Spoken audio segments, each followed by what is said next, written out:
Jadna lunica, nemaju povratka na stazu. Već nam nedostaje. Stani, prvo si je se htjela riješiti, a sad ti nedostaje. Ko bi tebe shvatio? Ti očito ne. Čini mi se da je Delfi jedina koja me razumije.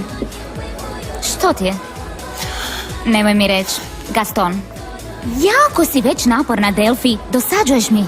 Pa što hoćeš da napravim? Već sam ti rekla što da napraviš. Nisam ja kriva što me ne slušaš. Slušam te. Reci svom dečku da svoju sestričnu odvede odavde. To bi mi pomoglo. Ne. Ako te Gaston ne voli, ne volite. Ne moraš to isticati, Jazmin. Ali to je istina, zar ne? Ne, već sam vam rekla, sviđa mu se, ali se ne žuri. S Mateovom sestričom se požurio. Hoćeš prestati, Jazmin? Ne moraš baš sve reći što ti padne na pamet. Dobro, šutim. Ali gledaj to s pozitivne strane. Bar imaš nekoga zbog kog si jadna. Ja nemam ni to. Znaš kako je to? Daj, molim te, Jazmin. Pogledaj oko sebe. Ima hrpa dečki u koji bi poludjeli za tobom. Pa naravno, ali što kad ja ne bih poludjela za njima? Istina je. Iako ima jedan koji bi mogao biti iznimka. Ne.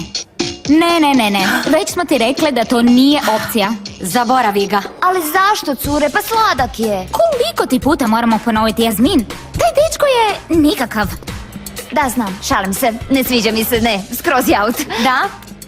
Onda makni taj izraz s lica i daj pričaj sa mnom jako mi se sviđaš. Dobro, dosta, cure. Imamo važnije teme. Predlažem da nazdravimo, jer je lunica sigurno zaljepljena za stolicu i uči. Organizirajmo joj oproštaljku od rolera, a? Kakva oproštaljka? Ko to više ne dolazi u roler?